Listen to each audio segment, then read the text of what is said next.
जितने पॉलिटिशियन थे, आपने जब हम उसमें थे उत्तराखंड राज्य का आंदोलन हो रहा था, जिनके पास साइकिलें भी नहीं होती थी, खटारा मोटरसाइकिल, तो आजकल कई कई लग्जरी कारों में घूम रहे हैं, उनके कौन से उद्योग थे? उन्होंने ज़्यादातर ज़मीनें तो यहाँ के नेताओं ने खरीदी। भराड़ीसैंण में वो जमन सिंह की ज़मीन किसने खरीदी? वो 13.5 नाली ज़मीन थी, 6.5 नाली एक बहुत बड़े नेता ने खरीदी, 6.5 नाली एक और मंत्री ने खरीद ली जमन सिंह की ज़मीन। वो भूमिहीन हो गया, उसका बेटा अब खच्चर चला रहा है। तो वो दुष्यंत का एक प्यारा सा शेर है कि तुम्हारे पाँव के नीचे कोई ज़मीन नहीं, गजब ये है कि अब भी तुम्हें यकीन नहीं। दरअसल उत्तराखंड के लोगों की ज़मीन जो है धीरे धीरे सरका दी गई है, और ये सरकाने वाले कोई और नहीं बल्कि अब यहीं के लोग हैं।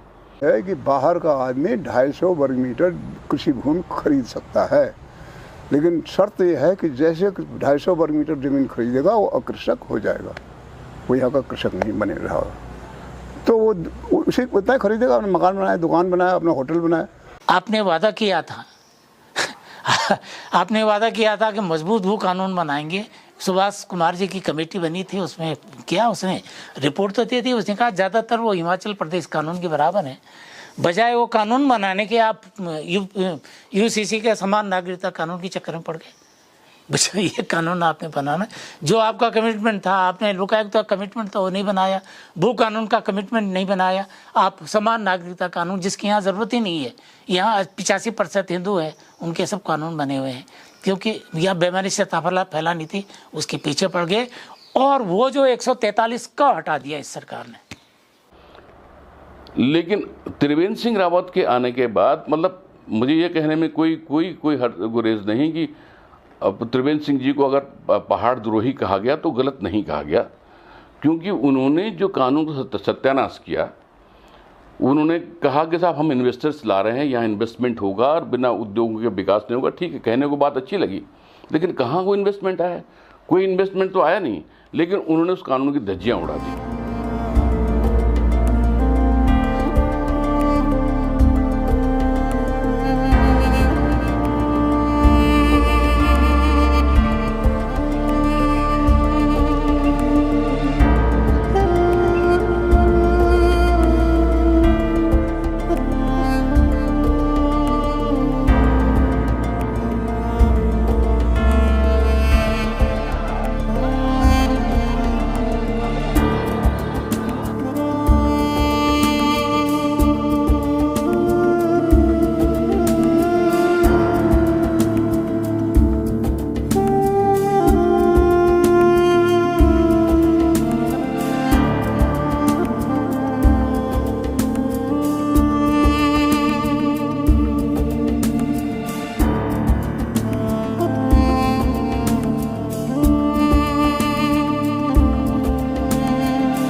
जब हमारा उत्तराखंड राज्य का जब आंदोलन चल रहा था, समय भी यही था, अगर राज्य बन गया तो फिर क्या होगा? बाहर के लोग आएंगे, ज़मीनें खरीदेंगे, तो हम लोगों की ज़मीनों फिर पल्लेदारी करेंगे या मजदूरी करेंगे, जैसे तराई में हुआ। तराई में सारे थारू बुक्सा जो वहाँ के मूल निवासी हैं, बाहरी लोगों की गुलामी कर रहे हैं आज। तो वो स्थिति। दूसरा ये था कि हमारी जो डेमोग्राफी है वो बिल्कुल चेंज, हमारी जो जनसंख्यिकी है वो बदल जाएगी, हमारी जो संस्कृति है वो डाइल्यूट हो जाएगी, पॉल्यूट हो जाएगी। इस वजह से कहा था कि भाई 371 हमको दो, ताकि हमारी ज़मीनें सुरक्षित रहेंगी। ज़मीनें सुरक्षित रहेंगी तो हमारी संस्कृति सुरक्षित रहेगी, हमारी डेमोग्राफी सुरक्षित रहेगी। ये था, लेकिन 371 तो संभव नहीं था। तो फिर क्या है कि जैसे राज्य बना, तिवारी जी पर प्रेशर पड़ा, तो तिवारी जी ने वो हिमाचल प्रदेश का land tenancy and land reform act 72 का, उसकी धारा 178 थी। उसमें ये प्रोविज़न था कि जो भी गैर कृषक होगा वो कृषि योग्य ज़मीन नहीं खरीद सकता हिमाचल प्रदेश का। तो उसी को लेके तिवारी जी ने उसका निकाला उसको और इसका ऑर्डिनेंस निकाल दिया। ऑर्डिनेंस निकाला तो उस पर हल्ला हुआ। हल्ला ये हुआ कि भाई देखो, क्योंकि जो बाकी लोग थे ज़मीन से जुड़े, सौदागर थे, ज़मीन के सौदागर थे, बाकी थे जो लोगों की ज़मीनें कब्जाना चाहते थे, माफिया भी थे।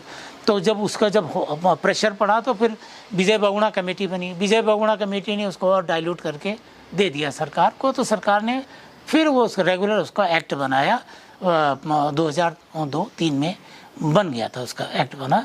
तो उसमें थोड़ा कुछ कट रखा। उसमें यह था कि शहरी क्षेत्रों को उससे बाहर निकाल दिया था, केवल उसमें यह था, बाकी ठीक था, लेकिन शहरी क्षेत्रों को। और उसकी धारा 2 में ऐसा प्रोविज़न रखा गया कि उसको है ना, उसमें ये रखा गया कि शहरी क्षेत्रों में छूट के साथ ही जैसे ही इनका विस्तार होगा, नगर पालिका क्षेत्रों के या नगर निकाय या नगर पंचायतों का विस्तार होगा, जिन क्षेत्रों में होगा वहाँ ये कानून लागू नहीं होगा।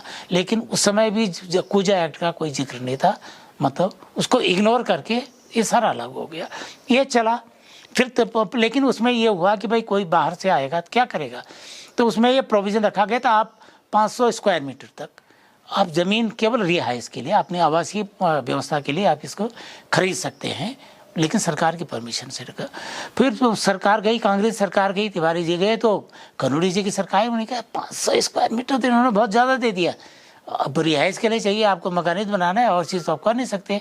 तो उन्होंने कहा वो 500 स्क्वायर मीटर से 250 स्क्वायर मीटर कर दिया। 250 स्क्वायर मीटर भी काफ़ी होता, लेकिन जो कानून में ये प्रोविज़न था कि आपने भले 500 स्क्वायर मीटर लिया या 250 स्क्वायर मीटर लिया, तो इसका ये मतलब नहीं आप यहाँ के भूमिधर हो गए। मतलब एक बार आपने एक ज़मीन ले ली, फिर कहेंगे अब तो हम यहाँ के, अब तो कुछ भी खरीद सकते हैं। आप ता जिंदगी आपकी पीढ़ियाँ भी यहाँ की भूमिधर नहीं मानी जाएंगी, ये प्रोविज़न था। ये चला 2017 तक। तो आई कांग्रेस की सरकार गई, बीजेपी की सरकार आई, तो पहला काम ये हुआ कि वो जो थे नगर पालिका, करीब 40-45 जो नगर निगम थे, नगर अर्बन बॉडीज थी, उनका विस्तार हुआ। बहुत सारा, भाई करीब 8-9 लाख पॉपुलेशन उसमें थी, कई हज़ारों हेक्टेयर जो ज़मीन थी वो नगर पालिका क्षेत्र में। अब सिविक कम्युनिटीज़ आप देने नहीं, नागरिक सुविधाएं आप तो यहीं बगल में कुछ नहीं है, नागरिक सुविधा गांव के गांव जैसे के वैसे हैं, तो वहाँ कोई नगर निगम का जैसे है, लेकिन विस्तार इसलिए किया गया ताकि वहाँ की ज़मीनें खरीदों। वहाँ जैसे बड़कोट है, मुंशियारी है आपका, और जो छोटे छोटे नगर पंचायतें बनी हुई हैं जहाँ तहाँ, उसके आसपास गाँवों को मिलाकर वहाँ की ज़मीनें खरीद। अब जो ज़मीनों खरीद वो कहाँ होती है, प्राइम लैंड में होती है, जैसे इंटीरियर में वहाँ तो कोई ज़मीन खरीदता नहीं है।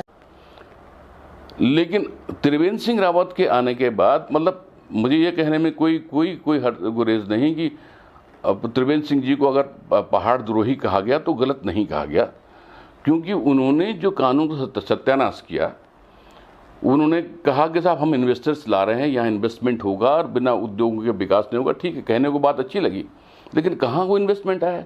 कोई इन्वेस्टमेंट तो आया नहीं, लेकिन उन्होंने उस कानून की धज्जियाँ उड़ा दी।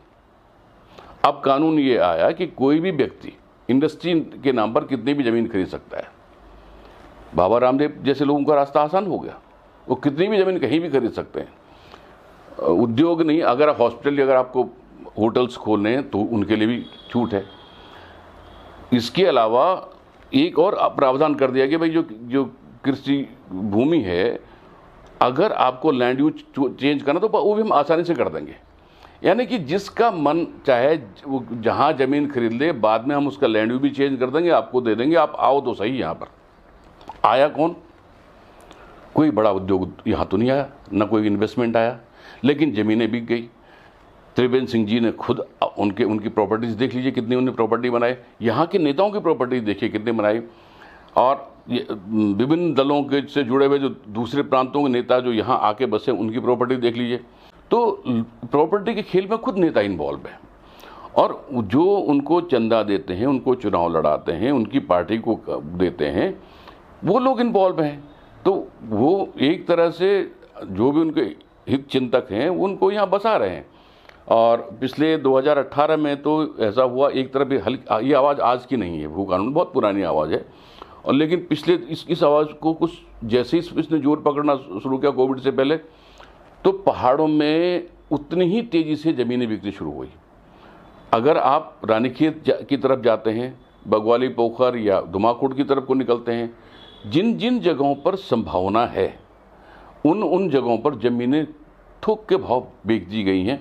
जो भी दर्शनीय स्थल हैं कुमाऊं के, उनमें जितने भी व्यू पॉइंट्स हैं सारे बिक गए हैं। तो अब अगर ये कानून आता भी है, बनता भी, तो किसके लिए बनेगा? जोड़ा गया था अगर आप उद्योग के नाम पर ज़मीन ले रहे हैं तो आपको 2 साल तक के अंदर आपने लगा दिया तो लगा दिया, उद्योग लगा दिया, चाहे आपने जो भी उस थे उसमें होटल थे, आपके रिसोर्ट थे, सारी चीज़ें थी, होते या इसके पर्यावरण जो इको फ्रेंडली जो उद्योग है वो भी उसमें शामिल थे, वो लगा सकते हैं आप, वो लगे हैं। और नहीं लगा तो धारा 168 है, उसमें प्रोविज़न है कि अगर आपने प्रयोग नहीं किया तो वो ज़मीन सरकार, डिस्ट्रिक्ट मजिस्ट्रेट जो है उसको सरकार में निहित कर देता था। मतलब जब ज़मीन जब्त हो जाएगी वो ज़मीन जब्ती का प्रोविज़न है 168 में। और इसमें 143 क था जिसमें कहा गया कि 168 की कार्यवाही शुरू हो जाएगी, जब्ती की कार्यवाही। अब ये पिछले साल इन्होंने क्या हुआ, ये हुआ लोगों ने ज़मीन खरीदी हुई थी, रखी हुई थी, हथियाई हुई थी, उद्योगों के नाम से हथिया दी, लगाई नहीं, और बड़ा क्या हुआ, पैसे भी फंसे हुए हैं। अब क्या करें, तो उन्होंने प्रभावित किया, सरकार को प्रभावित किया, प्रेशर पड़ा सरकार पर। सरकार ने वो प्रोविज़न 143 का हटा दिया पिछले विधानसभा के सत्र में। आपने वादा किया था आपने वादा किया था कि मजबूत भू कानून बनाएंगे। सुभाष कुमार जी की कमेटी बनी थी, उसमें क्या उसने रिपोर्ट तो दी थी, उसने कहा ज़्यादातर वो हिमाचल प्रदेश कानून के बराबर है। बजाय वो कानून बनाने के आप यूसीसी के समान नागरिकता कानून के चक्कर में पड़ गए। बजाय ये कानून आपने बनाना, जो आपका कमिटमेंट था, आपने लोकायुक्त का कमिटमेंट तो नहीं बनाया, भू कानून का कमिटमेंट नहीं बनाया, आप समान नागरिकता कानून जिसकी यहाँ ज़रूरत ही नहीं है, यहाँ 85% हिंदू है, उनके सब कानून बने हुए हैं, क्योंकि यह बेमानी से फैलानी थी, उसके पीछे पड़ गए। और वो जो 143 का हटा दिया इस सरकार ने। अब जो लोगों ने जो ज़मीन ली थी उद्योग के नाम पर, वो तो सारी अब उनके पास है, अब उसकी मर्जी, वो मालिक है, उसके कुछ भी कर सकते हैं। तो वो अब बड़े ऊंचे दामों पर ज़मीनें बिक रही हैं। अब जितनी प्राइम लैंड थी वो तो बिक चुकी है, अब बनाएंगे भी, अब अगर कोई सख्त कानून बनाएंगे भी, क्या करेंगे? जो 4 धाम यात्रा मार्ग पर है, कितना 1100-1200 किलोमीटर का जो रूट है, वहाँ तो सारी ज़मीनें बिकी हैं, उसके आसपास ज़मीनें बिकी। जितनी नगर पालिका थी, नगर पंचायत थी, आपका नगर निगम थे, उनका विस्तार करके उनको तो आपकी ज़मीनें वहाँ बिकवा दी। टिहरी डैम की जैसी जो टूरिज़्म के पर्पज़ की थी, उसके आसपास की ज़मीनें आपने बिकवा दी। जितने टूरिस्ट स्पॉट थे वहाँ की ज़मीनें आपने बिकवा दी, अब ज़मीन रह कहाँ गई? तो ये करिए। अब स्थिति ये है कि जो यहाँ का पहाड़ी जो गरीब आदमी है वो वेटर का काम करेगा। भू कानून ना, भूमि से संबंधित कानून। और समझिए भूमि क्या है? भूमि एक संपत्ति है। जैसे हमारे पास मकान है, जर जेवर है, कपड़े हैं, धन दौलत है, पशु है, ये भी हमारी संपत्ति है। भूमि भी एक संपत्ति है। अच्छा, भूमि के संपत्ति के बारे में संविधान क्या कहता है? भारतवर्ष के प्रत्येक नागरिक को पूरे भारतवर्ष में संपत्ति अधिग्रहण करने का, संपत्ति जमा करने का बराबर अधिकार हो। तो अब अंतर नहीं कर सकते। भूमि एक संपत्ति है, जो संविधान कहता है कि सबको बराबर कानून अर्जित करने का कानून अधिकार है। तो एक आदमी को आप 20 एकड़ ज़मीन अधिकृत करने की इजाज़त दे रहे हो, दूसरे को कहते तुम दो से ज़्यादा नहीं कर पाओगे, तो संविधान के खिलाफ हो गया ना, बराबर है। लेकिन जमींदारी में इसका उल्लंघन था। एक जमींदार चाहे सैकड़ों हेक्टेयर ज़मीन एक्वायर कर सकता था, लेकिन एक साधारण आदमी को वो अधिकार नहीं था। तो वो ख़त्म किया ज़मींदारी उन्होंने एक्ट में, ज़मींदारी ख़त्म। तो ज़मींदारी जब ख़त्म कहते फिर क्या हुआ? कानून ये आया ज़मींदारी उन्होंने एक्ट में, वो सन ऑफ द लैंड कहते थे, सन ऑफ द लैंड। ज़मीन पर अधिकार उसी का होगा जो जमींदार ज़मीन को जोत रहा है। ये सबसे ज़्यादा ये जो ये है ना, चौधरी चरण सिंह ने बहुत जोर दिया था इसमें। वो तो किसान था, किसान नेता, सबसे बड़ा किसान नेता माना जाता है। तो उसने कहा सन ऑफ द लैंड जो और जगह पूरी दुनिया में है वो लागू हो, जो ज़मीन जोत रहा है उसी का अधिकार होगा। ज़मींदार तो कभी ज़मीन जोतता ही नहीं था। उसके बाद तो 20 हेक्टेयर ज़मीन है, कुछ एक को दे रखा है, कुछ देता है। बटाई में अपना ज़मीन लेता था, जोतता कौन था? वो जो बटाई में, वो बटाई दार को कोई अधिकार नहीं। वो जोतेगा, उसका 1/2 हिस्सा जमींदार को देगा, बाकी खुद खाएगा। तो उसको ख़त्म किया है जमींदारी उन्होंने एक से। तो ये हुआ, लेकिन अभी वर्तमान में जो भू कानून का जिक्र आ रहा है इससे संबंधित नहीं है। इसमें ये जब आज़ादी ख़त्म हुई, हमारा राज्य बना, उसमें मैं खुद हिमाचल प्रदेश गया था। हिमाचल प्रदेश के लोगों से हमने बात की, तो उसमें हिमाचल प्रदेश ने भी कोशिश की एक बार कि यहाँ तक कि गुजरात में भी ये कानून था। वहाँ क्या किया था हमने हिमाचल प्रदेश में, गुजरात में, कि हमारे यहाँ बाहर के लोगों को हम ज़मीन खरीदने का अधिकार नहीं देंगे। तो ये हिमाचल प्रदेश ने कहा हम भी लागू करना चाहते हैं इसको, गुजरात में भी है ये। तो उन्होंने कहा कि जो केंद्र में जो बैठे थे, भैया ये संभव नहीं है, क्योंकि संविधान कहता है प्रत्येक नागरिक को बराबर अधिकार है ज़मीन खरीदने का। तो तुम हिमाचल प्रदेश में बाहर वालों को कैसे कर सकते हो? तुमको ज़मीन नहीं मिलेगी, ये संविधान के खिलाफ उल्लंघन होगा। तो उन्होंने कहा ये तो बात तो सच है, और संविधान में अगर ये उल्लंघन ये करना चाहते हो तो तुमको विशेष एक इसमें चैप्टर 9 है, जिसमें कि विशेष प्रकार का संविधान के खिलाफ भी प्रावधान हो सकता है, वो करना पड़ेगा। उसके लिए मेजर अमेंडमेंट करना पड़ेगा संविधान को, जो संभव नहीं है। मेजर अमेंडमेंट करने के लिए पूरे देश के 50% विधानसभा से भी पास करना पड़ेगा। कौन सा राज्य है जो तुम्हारा ये कानून स्वीकार करेगा? तो उन्होंने कहा भी क्या करना है। तो आज हिमाचल प्रदेश में वो थे, पहला मुख्यमंत्री क्या था? परमार। वो बहुत होशियार था। उसने कहा यार ये तो बात तो सच है, कैसे किया जाए? तो उनने खट से क्या पकड़ा? कृषि भूमि। ये भू कानून जो लागू है किस पे? केवल कृषि भूमि पे, सिविल कानून में लागू नहीं है। जिसको कृषि, जिसमें कि जमींदारी उन्मूलन लागू होता है, उसको कहते हैं जेडेड लैंड, कहते हैं जेडेड लैंड, जमींदारी उन्मूलन। केवल उस पर लागू है जो कृषि भूमि है।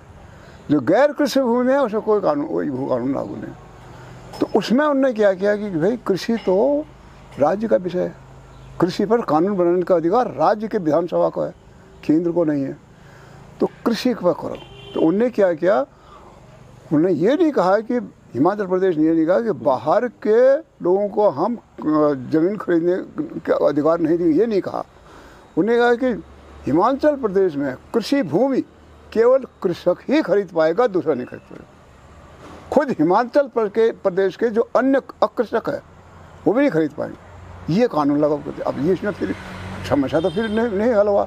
कृषक तो उत्तर प्रदेश का कृषक है, वो कहेगा मैं तो कृषक हूँ, तुम्हारा हूँ, मुझे दो। तो उन्हें परिभाषा में वहाँ तो इतना ही रखा कि हिमाचल प्रदेश में कृषि भूमि गैर कृषक नहीं खरीद पाएगा। अब बाहर के कृषकों को कैसे रोका जाए? उन्होंने क्या किया? परिभाषा में ये दे दिया कि कृषक का अर्थ जानेगा ना, कृषक का अर्थ ये होगा जिसके नाम पर हिमाचल प्रदेश में कृषि भूमि दर्ज है। तीसरे पॉइंट वही यहाँ पर पकड़ दिया ये है पॉइंट। तो क्या हुआ? अब कृषक आया एक उत्तर प्रदेश का कि मुझे भी दो। अरे परिभाषा पढ़ो ना, तुम तो यहाँ के कृषक हो ही नहीं, इसलिए कृषि भूमि तुमको नहीं मिल सकता। हमने ये पाबंदी नहीं लगाई कि तुम नहीं खरीद सकते हो, लेकिन तुमको हिमाचल प्रदेश का कृषक होना पड़ेगा। हिमाचल प्रदेश का कृषक होने के लिए पहले कृषि भूमि खरीदना पड़ेगा, तब होगा। वो पहले यहाँ नहीं जोड़ा गया। अब वो चीज़ देखिए, जिसमें देखे मैं वो जो पहला मुख्यमंत्री था हमारे नित्यानंद स्वामी, उसके पास मेरे पास है वो चार्टर ऑफ डिमांड। ये जो हमारे जो धाद संस्था है ना, धाद संस्था में उस समय अध्यक्ष था। ये नवानी जो है, इन्होंने मुझे अध्यक्ष बनाया था यूनिवर्सिटी से। मैंने मना किया, लेकिन इनका नहीं आवा। तो मैंने कहा कि तुम बना रहे हो तो अब एक चार्टर ऑफ डिमांड बनाओ। उन्होंने कहा चार्टर ऑफ डिमांड। तो उसमें हमने सबसे बड़ा मुद्दा हमारा यही था, जो कृषि से संबंधित जो कानून हिमाचल प्रदेश में और गुजरात में तो वही कानून यहाँ लागू होना। तो उसने इसको समझने की कोशिश की, क्या है हिमाचल प्रदेश में? हिमाचल प्रदेश में ये कानून है।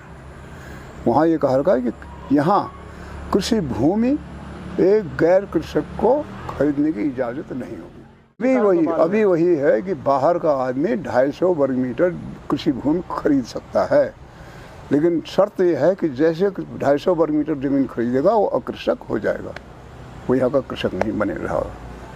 तो वो उसी उतना ही खरीदेगा। अपना मकान बनाया, दुकान बनाया, अपना होटल बनाया। अब उन्होंने फिर हिमाचल में एक चीज़ और किया उन्होंने। अब ठीक है, आपने प्रतिबंध लगा दिया, कृषि भूमि नहीं देंगे हम किसी बाहर के आदमी को, लेकिन आपको होटल भी चाहिए, आपको पर्यटन का विकास होना है। जो एक होटल चाहे तो उसको तो 500 वर्ग मीटर पे होटल बनता ही नहीं, तो उसको तो ज़्यादा ज़मीन देना पड़ेगा। तो उन्होंने शर्त रखा, अगर कोई हमारे यहाँ इंडस्ट्री लगाना चाहे, होटल बनाना चाहे और उसकी आवश्यकता 500 वर्ग मीटर से, मतलब उसकी आवश्यकता कृषि भूमि क्रय करने की हो, तो उसको हम परमिशन तो देंगे। शर्त क्या होगा कि उसमें, उस इंडस्ट्री में, उस उद्योग में जो वहाँ लगेगा उसमें रोज़गार का अवसर, उसमें बाबू है, टाइपिस्ट है, उसमें जो भी है कर्मचारी हैं, उसमें हिमाचल प्रदेश के ही नागरिक को आप नौकरी दोगे, ये शर्त लगा है, जो हमारे यहाँ नहीं है। हमारे यहाँ भी ये शर्त होना चाहिए था हिमाचल प्रदेश की तरफ से कि जो भूमि इनको दी जाएगी इंडस्ट्री लगाने के लिए, देना पड़ेगा। कृषि अगर इंडस्ट्री आप लगाएं तो कृषि भूमि देना पड़ेगा, तो अदरवाइज कौन से ज़मीन दोगे? तो वो प्रतिबंध हमारे यहाँ तो उनको इजाज़त दे दी। वो दुनिया भर के यूपी के कहाँ से, वो बंगाल से कहाँ से लेबर ला कर यहाँ करना। हिमाचल प्रदेश में बाहर का एक आदमी नहीं लेते हो, केवल और केवल जहाँ टेक्निकल मैन पावर चाहिए उनको। और टेक्निकल मैन पावर, ये कहा उन्होंने, टेक्निकल मैन पावर में भी उन्होंने ये कहा टेक्निकल में भी हिमाचल का ही व्यक्ति लगाया जाएगा। लेकिन अगर हिमाचल का कोई व्यक्ति टेक्निकल उसके रिक्वायरमेंट के साथ नहीं मिलता है तो राज्य सरकार के परमिशन से वो बाहर के एक टेक्नीशियन को वहाँ लगा सकता है, लेकिन राज्य सरकार के परमिशन से। हमारे ये प्रतिबंध लगा ही नहीं। संदीप, ये बड़ा इसके पीछे एक बड़ी पीड़ा है इस पहाड़ की। देखिए, पहाड़ों में कहाँ है किसान हैं, तो हम खेत के जमींदार भूमिदार, लेकिन कितनी भूमि हमारे पास है, कितनी ज़मीन है? छोटी सी जोत है। नेशनल एवरेज के साथ तो हम कहीं भी नहीं हैं।